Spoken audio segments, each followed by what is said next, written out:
kids that kids enjoy. Ropa. We don't have them anymore. Yes, we have more population. We're supposed to have more of these things, more of youth program that we have enough people that could go back to Olympic and compete. But these days, you find these things so difficult. We just did National Sport Festival somewhere in one of the delta of the states. What is the hope? What are we seeing? Any new thing? Before you hear, they've discovered somebody, they've discovered this, and this person is doing this. So for that, for me, that was a good one. But again, he has scrapped that ministry and subsuming under that ministry.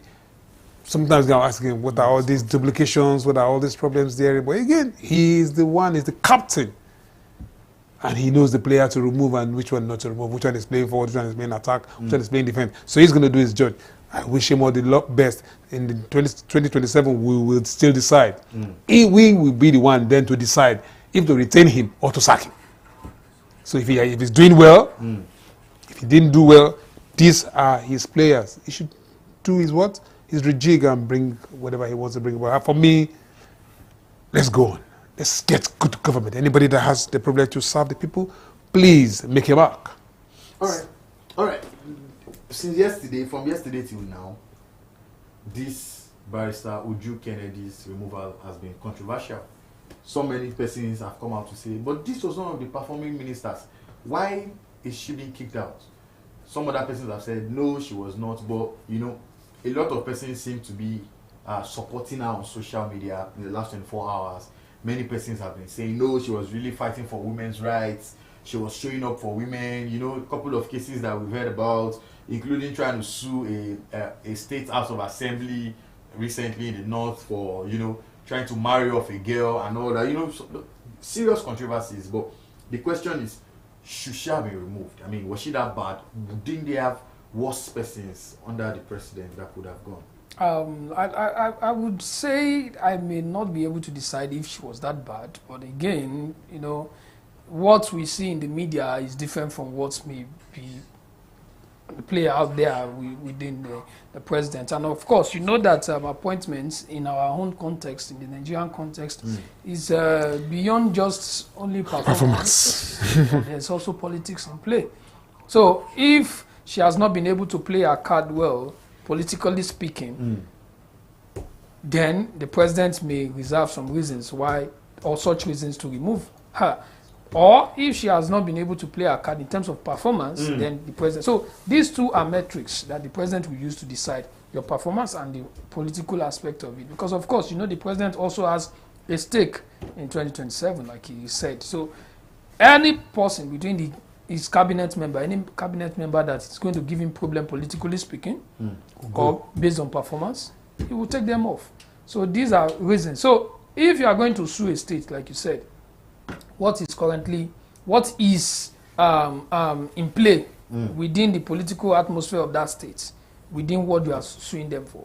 Did you take the permission from the president, who is your boss, to take this step? Remember, we have an incident recently, earlier, suspended his own Attorney General, saying you went ahead to sue without my permission. You can imagine you want to join a particular case on EFCC and you did not inform your boss. Yeah. It's somehow so worrisome. But again, doesn't he have the right because he's the Attorney General? No, somebody appointed you. Hold on. Somebody appointed you. Attorney General. Must everything go to the boss? Yes. Everything should. Yes, that one is with all the boss and the duties. And that particular issue is not just any issue. Yeah, it's a major matter. It's a major matter. Yeah. You are suing the EFCC.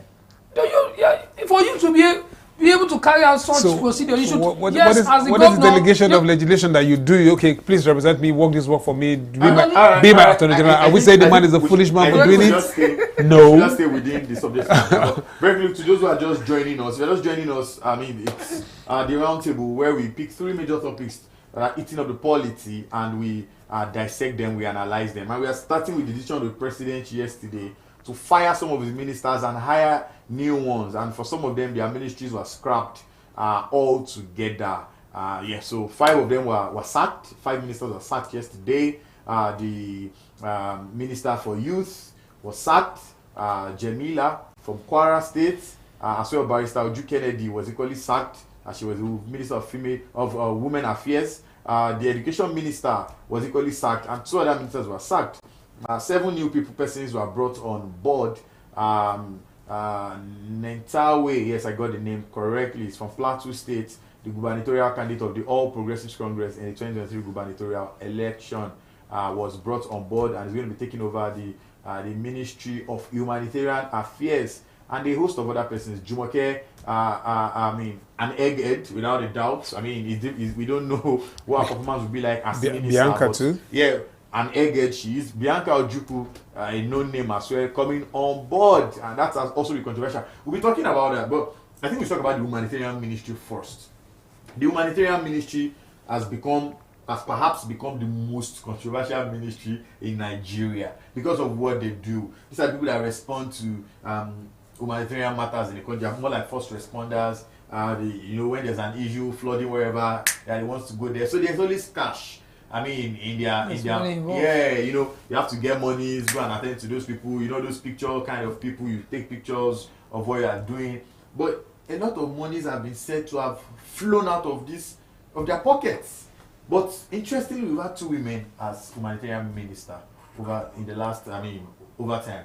Perhaps because of how unique the ministry is, they needed care, they needed motherly love, feminine love and all that. But we have a man in charge now, and that's I'm bringing this question. I'm asking this question based on gender. For the first time, we have a man in charge.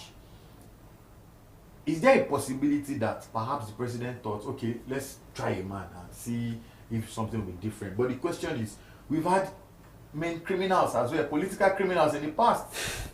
We've had men governors go to jail. I mean, so stealing is not unique to one gender. But is there a possibility that this was done because of past history?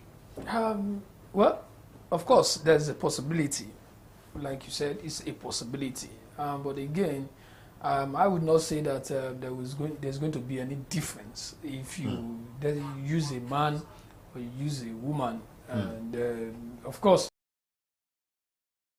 I was in a chit chat with somebody and I said that that a woman is placed in a position does not make her give her less opportunity to be corrupt. I agree. So it doesn't say because I'm a woman or because I'm a man, I will be liable to corruption or not. Any of this gender can be corrupt. So that is not just. But I think giving it a trial to have a man, humanitarian affairs is not issue that should just be limited to women. There is a need for agility to be able to say yes, somebody to run around, effectively run around. Take, for instance, where you have flood incident and you had a lot of issues that is involved, and somebody to go into the creek, go into the and see what is really happening. Not just that you snap something and send to you as a minister, then you forward that to the president, and this is what is happening. You were not there. So somebody to really man some of these issues and say, okay, yes. So I believe, yes, a woman can also do it, no doubt. But again, also giving that opportunity to a man that say, okay, let him also see how they will be able to go around this. But yet, we are not going to say that there will be less corruption with the fact that we are having a man. So it doesn't matter. All right. 5 ministers are sacked, like I said earlier. Barrister Uju Ohaneye, the Minister of Women Affairs. Mrs. Lola Adejon, the Minister of Tourism, was equally sacked. Professor Tahir Maman, SAN, the Minister of Education, Abdullahi Mohamed Goazo, Minister of State, Housing and Urban Development, and Dr. Jamila Bayo Ibrahim, Minister of Youth Development. I'll be coming to Mrs. Lola Adejon, the Minister of Tourism. Now, she was quite vibrant at the beginning. And the reports had it that she was poisoned and then she was taken abroad. And from that time till now, I mean, it felt like she just went low-key. And many persons, reports even came out at some point and said she had not been doing too much of ministry work. And then seeing her go now is, what's the word? It's somehow... this work, this ministry work, there's so much to it. Aside your qualification, your ability to also play politics is also great. Your ability to also to secure yourself within the things that are happening around you. Those who are for you, those who are against you, those who want to sabotage all your effort.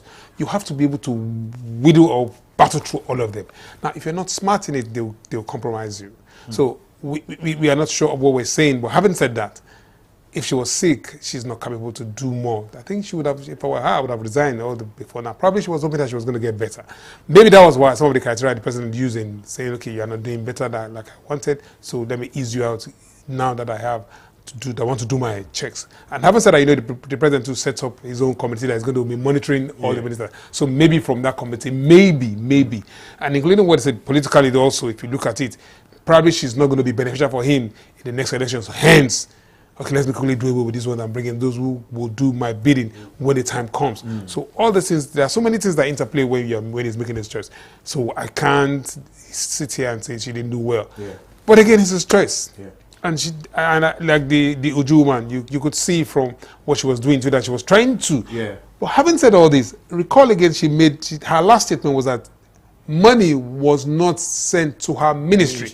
So again, some of these ministers who do not get enough fund that they need to do their job. And some of them will have to be scouting, go cap in hand, begging for money from different organizations to do these things. So you see, if you're not a lion to do these things, you might not be able to get this job done the way the president wanted.